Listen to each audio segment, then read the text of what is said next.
All right, cabins. They're everywhere. Some of them might give you a scare. Do you get those guaranteed cabins? Do you book your cabins yourself? Do you like them in the front? Do you like them in the back? Do you like them in the middle? We'll be right back. Stay tuned.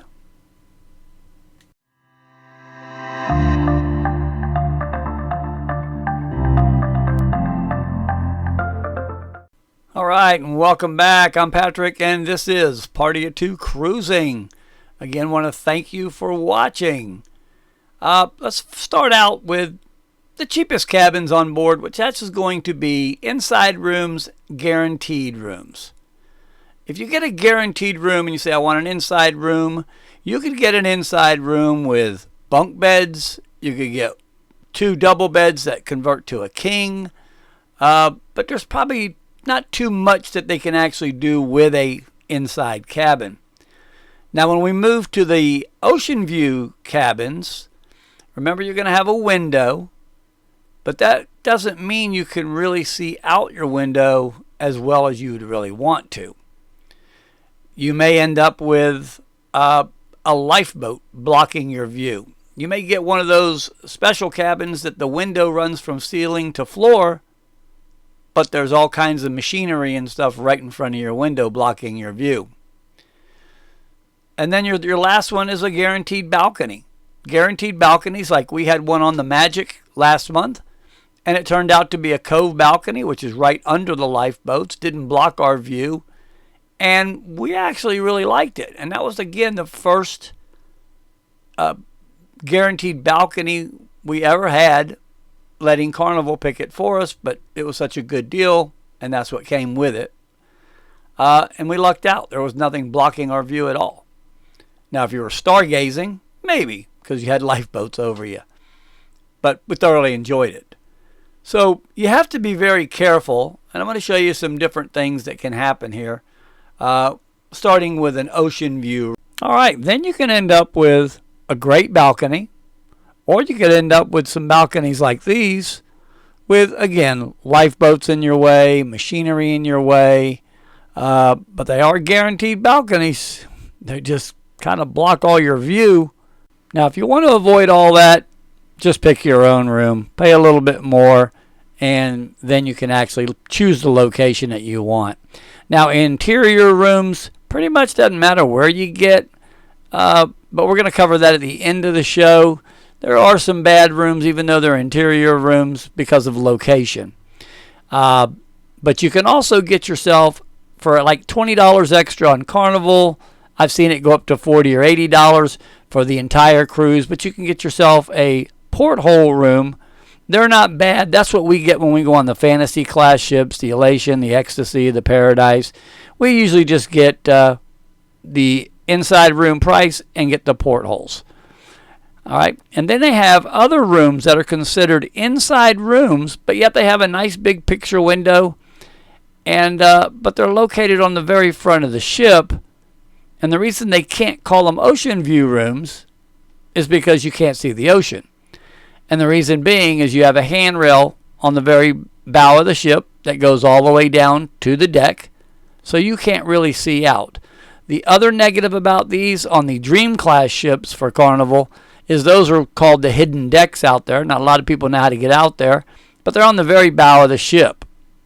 And people can walk right by your windows, so if you accidentally leave your drapes open at night and you're changing or something like that, people can look right in your windows, so you kind of have to keep your drapes closed at night because it makes it very simple to see in your rooms. All right, then we move into our balconies. Balconies, you have a lot of choices. You have just your regular standard balcony. You have your extended balcony. You have your extended aft balcony. And now even on the Mardi Gras and some other cruise line ships, you have forward extended balconies.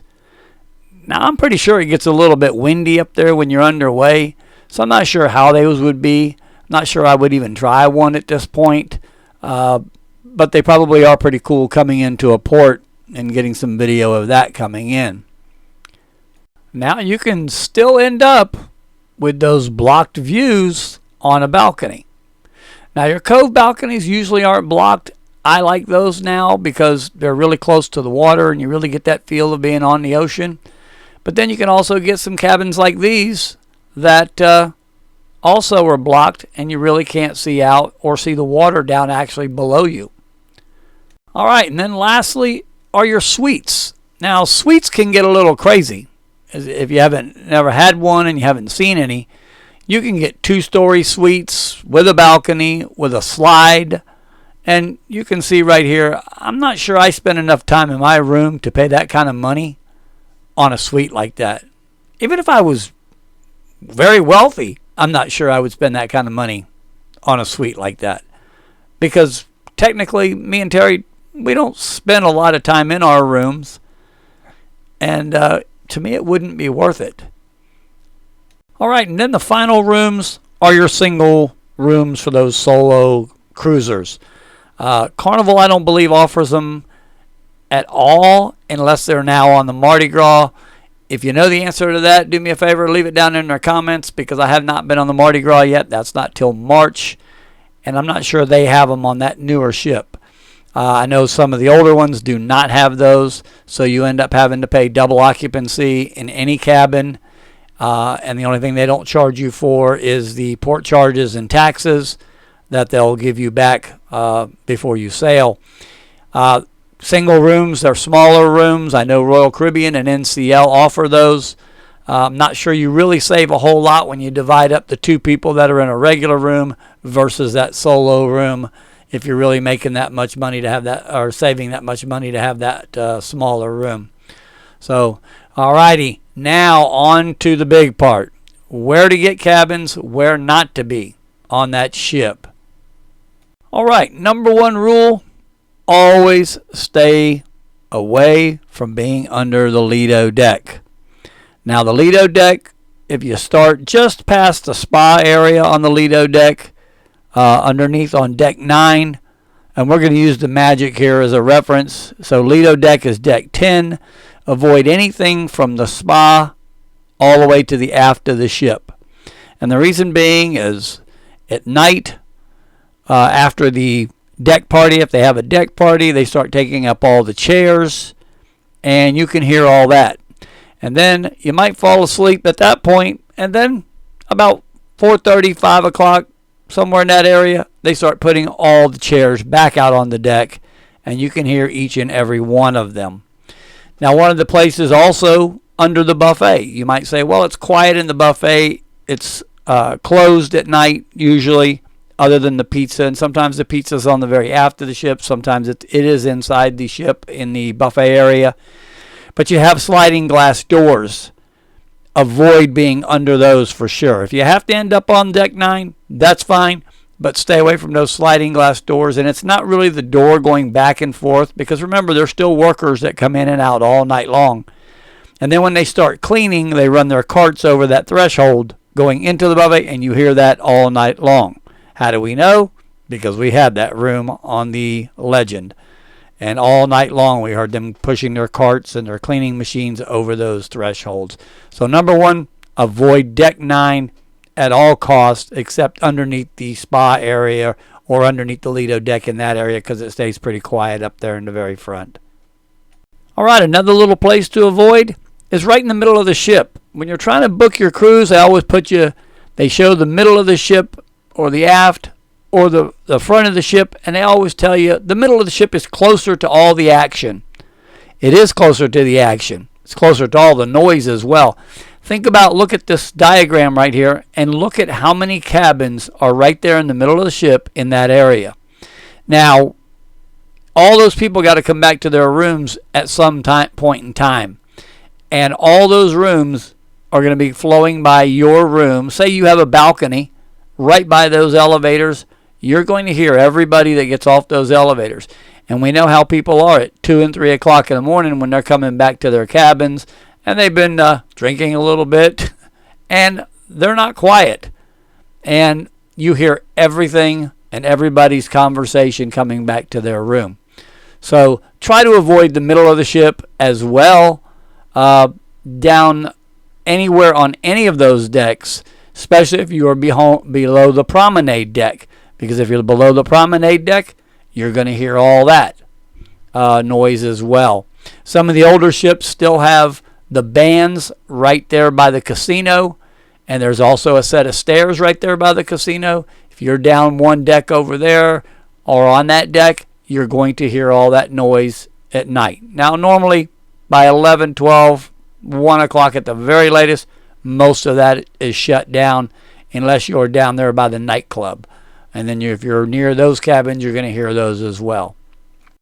All right, so another location you want to avoid is on deck 2, again, going back to the Carnival Magic, under the theater, which is in the very bow of the ship.